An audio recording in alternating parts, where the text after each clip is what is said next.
Howdy and hello folks, my name is Christian Sasser, but you can call me MH4, and welcome to the first episode of the Project Post-Mortem podcast. I'm recording this off the cuff.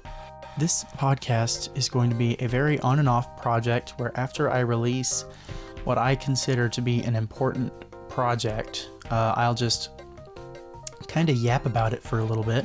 Nothing too crazy, nothing special really, just talking with some notes to guide my thoughts about a project. And this episode is about Green Lanterns, the November 2024 EP, which is kind of a companion piece to the Confetti EP because they are both about the same person.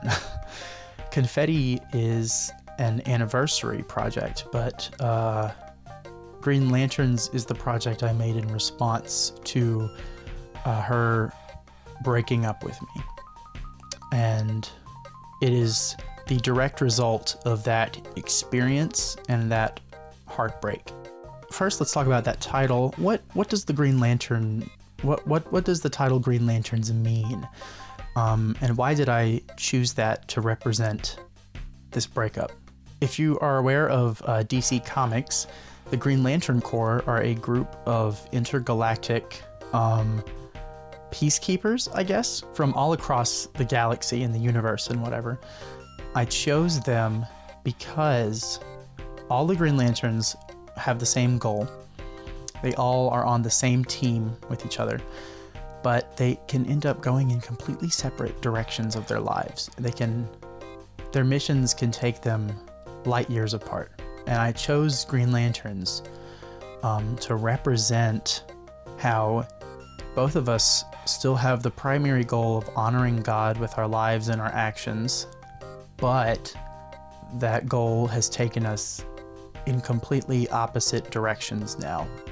I wanted to use that to kind of symbolize that, like, even though this music is very cathartic and very, at times, negative, through the album artwork and the title, I wanted to express acceptance and a sense of moving on and maybe even forgiveness. But you're welcome to find any more parallels that I'm not thinking of right now.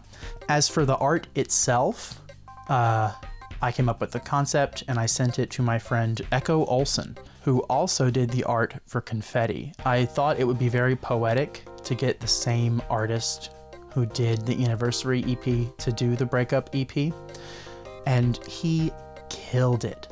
Always kills it, but he killed it, dude. I'm so happy with it. I wasn't sure what color I wanted the galaxy behind the stars to be. He decided on a very good shade of blue, which very subtly represents how blue is becoming one of my favorite colors. A bit of MH lore. Green has always historically been my favorite color since before I can even remember. But blue has been climbing the ranks recently, and it overtook green for a few days. I think I'm coming back around on green at the time of recording, which is around 8 p.m. on January 12th. So 3 days before this EP drops. Yeah, so blue is now one of my favorite colors, and I didn't want pink, even though that's a complementary color to green for the background, because pink and green were very heavily associated with that relationship. That's present in the artwork for Confetti, and that's just something I didn't want to represent in a breakup-centric project. I feel like that would send... Even though they are very good complementary colors, and I do like the color pink, I feel like using pink would have sent very bad signals that I was not intending to send. So let's talk about the songs themselves. All of them were written in November of 2024. The only one that was composed outside of November was November 14th.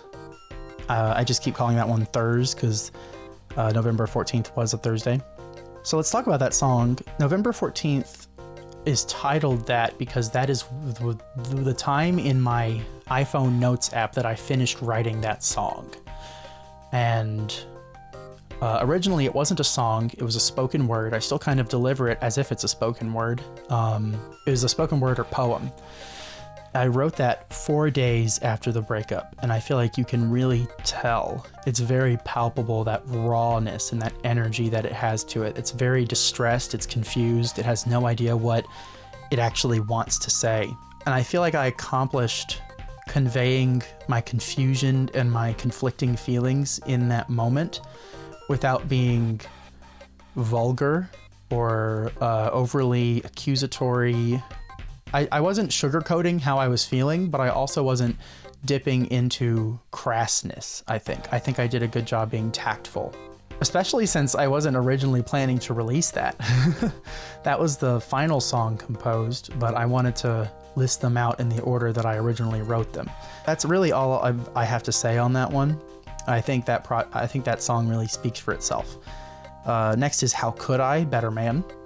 How Could I starts off as an apology to my ex, because I think the one way that I screwed up in the relationship was that I was not a good enough spiritual leader.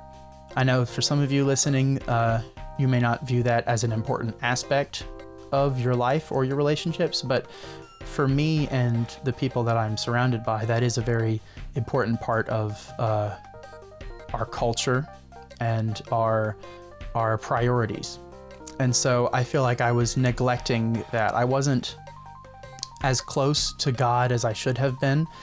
I was more so idolizing my relationship with her than I was chasing a relationship with God. And I kind of channeled those feelings, and it transitions away from an apology to my ex and into an apology to God, which I feel like is more important. And it's essentially a promise to God and a promise to myself that I know I'm capable of change, and I'm going to change starting now. And I've been living by this song every now and then. Not every now and then. I've been living by the chorus ever since. Right? And as the man I am today, and the man I'll be tomorrow, oh God, I'm here to stay through the pleasure and the sorrow. One thing I've been trying to do is I want to be a better man today than I was yesterday, and a better man tomorrow than the man I am today. Even if I can just improve myself or improve my life in some small way, then my goal is accomplished. And I really do feel like I've been doing that. I've been making a lot of life progress ever since I wrote that song. And it's tangible. I can feel it. I can see it. It's been so good. I'm so excited and happy for my future, despite the horrors. And I'm very excited that How Could I is my first ever worship song. That's something I always wanted to write, but I never could find the right words to write one with. And lo and behold, the perfect opportunity fell in my lap. I do have another one planned for later this year in a big project I haven't talked about yet. Ooh, 10 minutes in, you get like a special preview. I'm very happy with the progress I've made.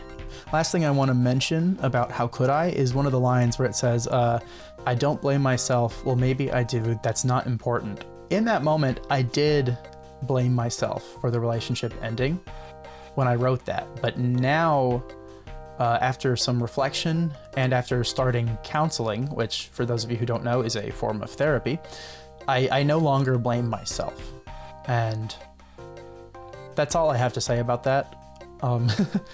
I just wanted to clarify that line because I didn't want to change the line or alter the text any, because I wanted to really convey how I was feeling in that moment. And I think the existing lines do a good job of that. And okay, so lastly, moving completely on, I actually composed this before I had moved completely on. And even today, I don't think I have. It's only been like a little over 2 months since she dumped me. And, that's not something you move on completely from in 2 months. As much as I have moved on, there's still some lingering feelings. This goes into a song I've written for a future project where I have to I have to forgive every single day. And that's something that has definitely helped me move on. And anyways, getting back on track, I wanted the instrumental track to convey a feeling of unsteadiness and wavering.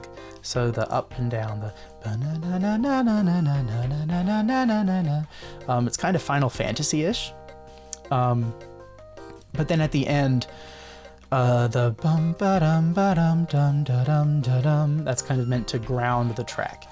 That is the ups and downs leitmotif. I recently coined that name. You may have heard it in a bunch of my songs before. I made that little motif when I was a teenager, and I've kind of now adopted it again to associate with myself. It's like a producer tag almost. Even though life has ups and downs, it's still centered. So it's dun dun dun dun dun dun dun dun dun dun dun dun dun dun dun. It all comes back to that center where, like, even though life fluctuates and there are hills and valleys, we can still have a firm foundation. And I wanted to have the ending be grounded to really show that, like, I'm coming out of the turmoil. I'm surviving. I'm thriving even. And so that's really all I have to say about Green Lanterns. If you have any questions for me, feel free to message me on Newgrounds or Instagram at masterhand4444.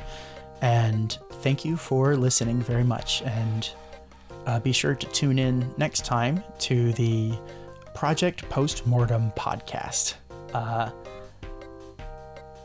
Yeah. Thank you for listening.